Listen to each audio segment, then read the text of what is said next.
The immensely experienced light welterweight bidding for a British title for an unprecedented third time. He won it first in 1978, lost it in 79, won it back the same year and held it into 1984 before he was beaten by Terry Marsh in a memorable contest. And it really is cauldron heat in this hall and atmosphere with 2,500 capacity.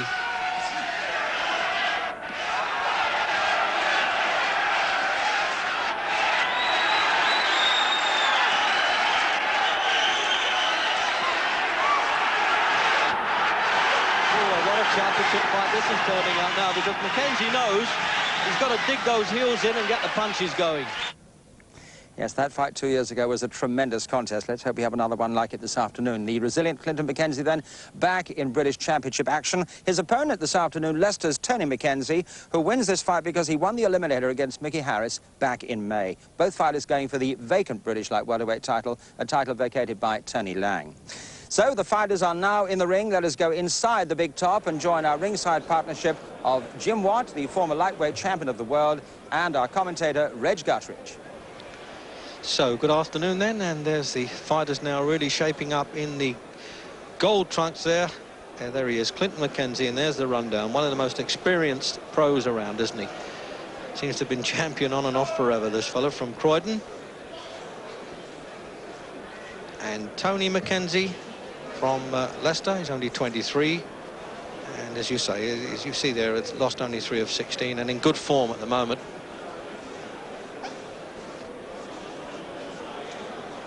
Now, gentlemen, please. Ladies and gentlemen, Frank Warren presents a light welterweight contest sponsored by Croxley Script of 12 3-minute rounds, a match made at 10 stones for the light welterweight championship of Great Britain. Presenting and introducing in this corner, ladies and gentlemen, from Leicester, Tony McKenzie.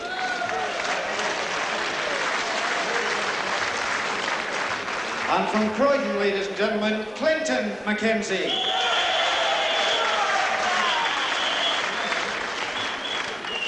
At the weigh-in today, Tony McKenzie scaled 9 stones, 13 3/4 pounds. Clinton McKenzie, 9 stones, 12.5 pounds. The officials for this contest, referee Mr. Roland Dakin, timekeeper Mr. Ted Turner.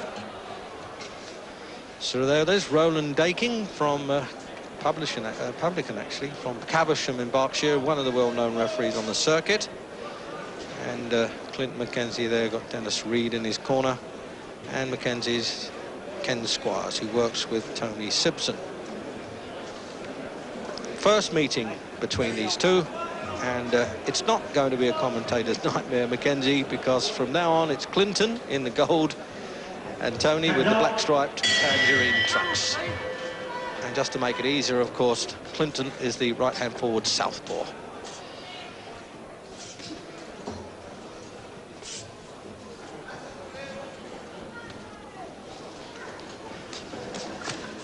Well, I suppose Clinton now is becoming one of the most experienced boxers in the world, really.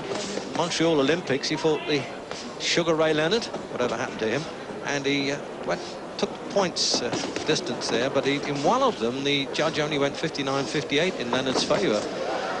So you can tell what sort of class that Clinton McKenzie's been in.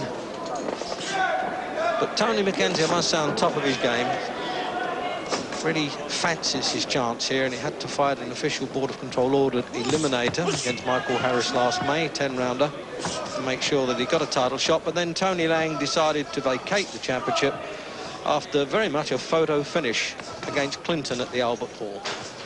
Very controversial decision in parts of the press.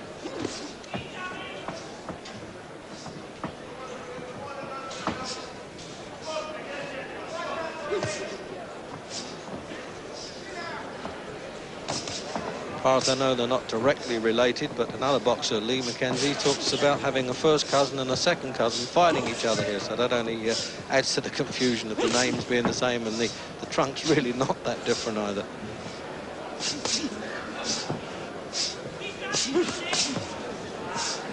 I never thought, Jim, when I first saw Clinton in the amateurs as champion, that he'd really maintain the 10-stone weight. I always thought he'd go up a little bit. He's still only 9 stone, 12.5. this afternoon. Yeah, and I think what's even more surprising is the amount of years he's boxed in top class. I mean, for years we've been saying Clinton can't do it again. It's too hard a game. He can't put his body through that kind of contest again, and he keeps doing it. And here he is back again, trying to regain his title. Well, almost a storybook ending for him, really. He was so upset that he said he was going to retire after losing to Tony Lang. Actually, it was the second time he'd lost to him. But I can't remember seeing Clinton in a bad fight. It's just remarkable. The Terry Marsh one, and right back there's Morrison. Really some tremendous contests we've seen him in.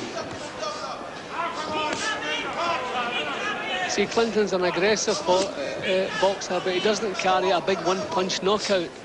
So that makes for good fights every time he's out. He has to work hard. Oh, he's just taking a good left hook there. Yeah, he's a good puncher, Tony. He's standing up well to his task there. He's not rolling at all. He's really anchoring his feet, Tony, and he's going to get some weight into those punches.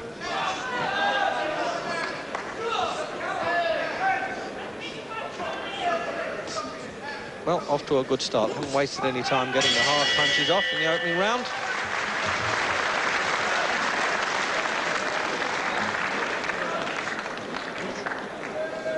And there's Clinton. It's a Philip Game Club at Streatham Croydon. I remember seeing him box first. He won the championship from Jim Montague, or Montague. It was a vacant championship in Belfast in '78. Then he lost and regained the championship against Colin Power. And then, of course, he lost again to Terry Marsh in that marvellous fight back in September '84. And he's been around a bit, I tell you, Denmark, Norway, Las Vegas. There's Tony. 4 wins in a row now. Fancies his chance. He got beaten on a cut eye in one of those 3 losses in the first round, actually, with Danny Shinkwin.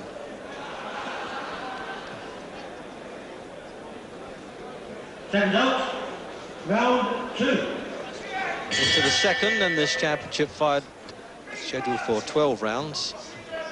Although Clinton has actually boxed 15 before the Border Control then brought in the regulation back to 12, along with the European Boxing Union. And also now the World Boxing Council, the Boxing Association, still has the 15 distance. So in some ways this championship match came kind of out of the blue, because nobody thought that Tony Lang was going to vacate the championship and concentrate on the European title. And promoter Frank Warren, with the help of sponsorship of Croxley Script, was able to get it for this show. And out comes the gum shield there, Jim. Good punch that must have been. It wasn't tiredness that did that. Yeah, nice little right hook. I think Clinton intends doing things the way he normally does. Just constant pressure, keep chiseling away. He seems to be looking for Tony's body whenever possible, maybe hoping to take some of the steam out of him.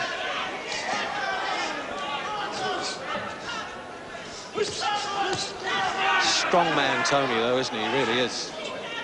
Yeah, he's boxing differently tonight. I expected him to be quicker on his feet, try to keep out of range from Clinton, but he's not doing that. He's standing his ground and throwing full-blooded punches back again.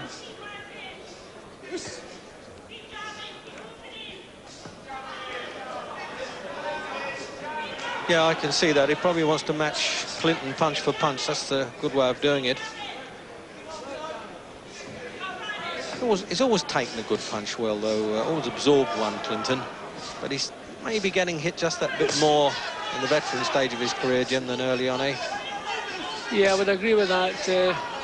The fights are all hard ones now. But he seems quite happy to do it the hard way. Well, he looked good against Lloyd Christie and Tony Adams in what he would call a comeback fight. Oh, it's a hard enough slog.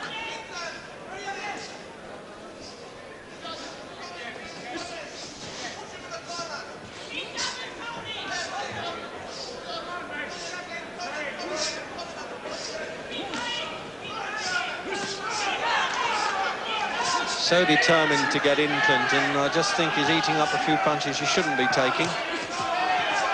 But that comes with the confidence of winning championships over the years like this. He was even European champion, but he lost that on a foul. Low punch. He's just taken 3 good right hands to the head, Clinton. There goes another one. Looks as though Tony's finding the answer pretty quick. Yeah, he really is using the method that most of them use at southpaw, the big right hand coming over to beat that stance. And he's not getting out of the way of him, Clinton. So pinned in his own corner there, he hasn't got far to walk back, Clinton.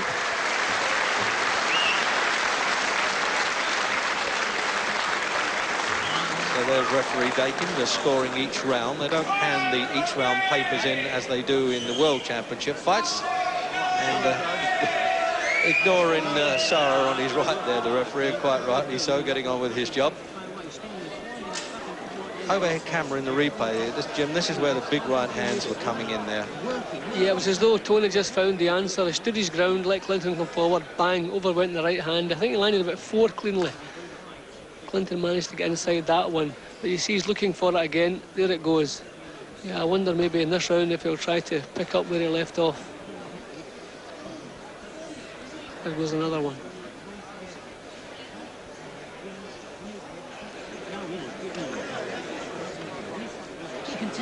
So Kenny Squires giving him the rundown now on what to do.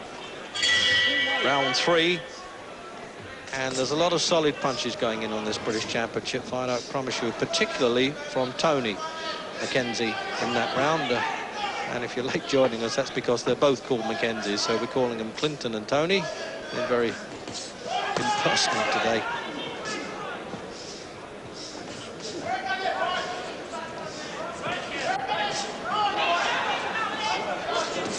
Mind you, I've seen Clinton overcome sort of doubtful starts like this in the past, Jim, but you're saying at 31, can he go on doing it, particularly when he was talking about getting out of the game for a while? He runs a painting and decorating business in South London. Well, as I said, we keep saying he can't do it again. I suppose someday we're going to have to be right. But he's been tagged this afternoon. There's another one. Yeah. Oh. You see the delay come there. You don't often see that with Clinton.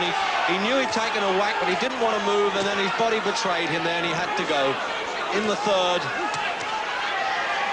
It started a bit in the second round, particularly towards the end. Oh, they're really planning, can hardly miss him. He's standing, he's not moving at all, Clinton.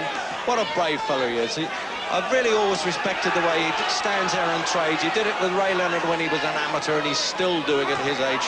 But for how long? You really can't miss him with that right-hander now, Jim. It's only courage and experience that held Clinton at cracker. I said right-hander, but the left hook did it. And I can't think that if he gets up from this, he's really got to pull his heart together, and he's done it. He's up, but the referee quite rightly stops it, in my opinion. What a brave fella Clinton McKenzie is. But in the third round, he'd really taken all that he could cope with there. And my heart went out to him, as I say, of having watched him over 10 years as a pro and before that as an amateur. But you can't take away from Tony McKenzie the way he did it. He did it in style. He'd made up his mind.